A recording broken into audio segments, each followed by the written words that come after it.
Hello, everybody. What is going on today? My name is Hungry Hippo MTG, and I'm coming at you with my very first podcast. So, we are going to title this podcast My First Podcast. In this podcast, we are going to talk about my MTG experience, how I got into MTG, and how I am the player I am today. And then we're going to move into a little bit about how I developed the TikTok channel, how the TikTok channel is growing, all that fun stuff. So thank you for joining me today. I really do appreciate your support.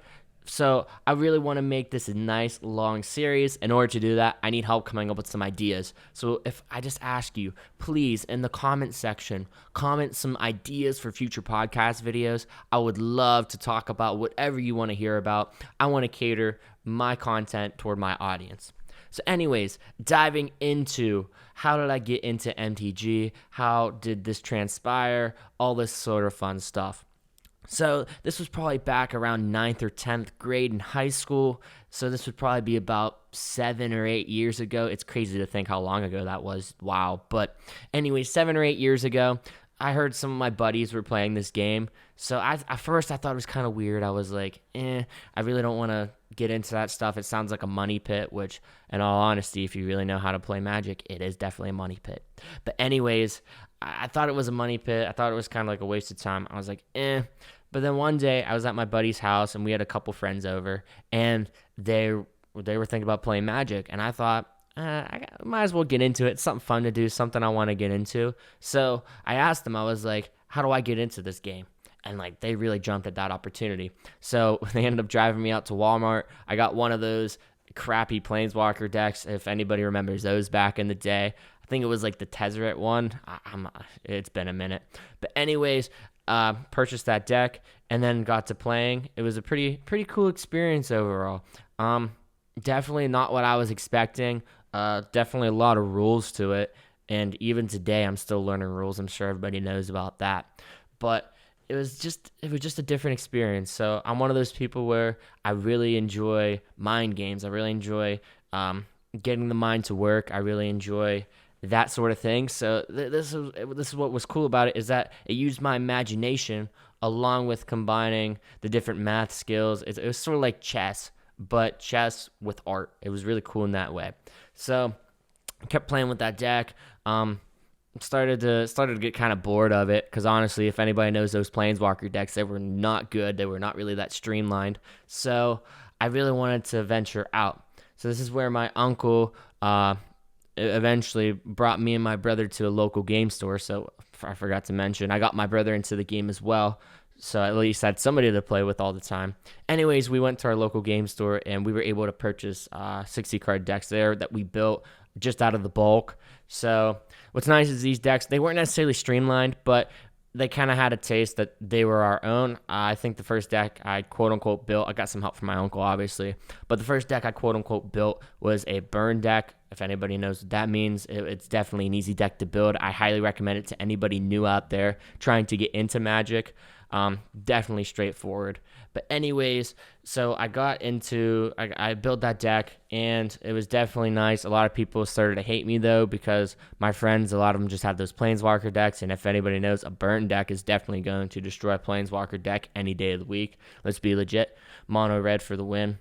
All right. But anyways, so they got really mad. So I ended up building this, I think it was like an 80 card deck or 90 card deck that, I could use in multiplayer formats. It wasn't that good, to be honest. It was mostly just like a life gain deck, so a lot of people got mad about that just because I was gaining life all the time while they were trying to hit me. But that definitely helped with the play experience because I was catering towards that. So, like I said, whenever I really started into 60-card formats. I never really thought about getting into Commander. It took a while. And even before Commander, I do a bunch of different drafts with my friends, and those are pretty sweet. It's nice as you have a quote-unquote even playing field, or it's about the most even you're going to get. If anybody doesn't happen to know what is draft, basically you're going to receive 3 packs, 3 Magic packs from whatever set you choose, and everybody's going to crack one of them open. They're going to look at the cards in there, pick a card, and then they're going to pass it either to the left or to the right. And then the next person will do the same exact thing till all the cards are picked. And then the next pack is cracked, and then you're going to go in the opposite direction. So it's pretty cool format. But anyways, got into that as well, helped build the collection up a little bit. definitely some good stuff. But I wanted something more. I don't know. Like with 60 card format, it got kind of boring for me, if I'm being honest. It was just kind of stale, kind of one dimensional. Usually it's like a 1v1 format. So I enjoyed most of the time too. I'd have a couple other friends over. So I really enjoyed having like a different multiplayer aspect. So a couple of my other buddies that I helped get into Magic, they were getting into this new format called Commander. If anybody doesn't happen to know what Commander is, it's 100 card format, multiplayer. You have one card as your commander that you're always able to cast anytime, which is super sweet. But anyways, they sort of got me into Commander by, we played our first game, and I got to play, I think it was called like Symbiotic Synthesis or something like that. Dealt with like having stuff in the graveyard with certain abilities. But anyways, it's kind of crazy because that first game, everybody was just sitting back. And I was just wondering, I was like, why is nobody attacking? So I just decided to attack everybody. And eventually I was the first one out because of that. But it was definitely a good learning experience for me, obviously. But it was definitely a good time. Even though I did go out first, it was this new experience where I had to think, okay, I have 3 other opponents. I can't just do the stuff that I do in a 1v1 format because in the end, like you're trying to win in that way. But if I just focus on one opponent in this multiplayer format, then the other 2 are going to gang up on me, and it's not going to be a happy ending. So I definitely like that extra aspect to it. I kind of feel like it's like a third dimension. Like the 60 card format is like a 2D, and this is like kind of like a 3-dimensional thing. So it's kind of cool in that way. Also, too, you're able to play some cards that like you don't normally play, which I thought was super sweet. But then anyways, so decided to play with this deck a couple more times, and eventually I was like, I really want my own deck. But I didn't know how to build it. I didn't know the resources that are out there. So I decided to purchase a deck online, and that was one of the worst mistakes I ever made. Don't let anybody ever try to build a deck for you unless you really trust that person. This person, I didn't know. I've dealt with them in the past. I bought a whole bunch of lands off of them, but I decided, let's see, she was nice, so might as well try to have her build a commander deck. So I think the commander deck was Melik, if anybody knows that commander, and it was not that grand of an experience. A lot of the cards she just claimed she purchased from her local game store and just threw them together. It seemed like there was no synergy whatsoever, so stuff really didn't work well enough. So it was very frustrating in that way. So my first game with my actual deck just total dud. But then I was able to find this other person online who was able to make great decks. So I guess going back on my statement, you got to find somebody that you can trust. So, anyways, really enjoyed the next deck. I think my next deck was Zagreus, Thief of Heartbeats. That's a cool one because it deals a lot with Death Touch, and it's sort of that fun pinging experience where you can just tap creatures and it destroys something else. I love that. But yeah, that was definitely a cool experience there.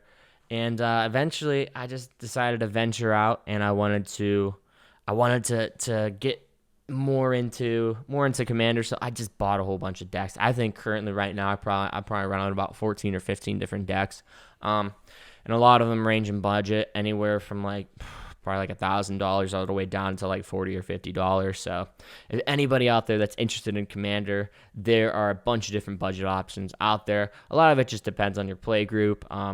Who you're playing with is going to really help you decide what kind of budget you're going to have, because obviously if somebody's spending $1,000 and you're spending $20 on a deck, more than likely, probably 9 times out of 10, that $1,000 deck is going to win, just because of the usually more money means more powerful cards. Not necessarily all the time, but anyways, off of that tangent. So yeah, I have a whole bunch of decks, and this sort of goes into how I started the TikTok. So the TikTok is kind of funny. It was kind of like a little bit of a joke where where originally I just posted like not even like serious stuff on there. It wasn't even about Magic, honestly.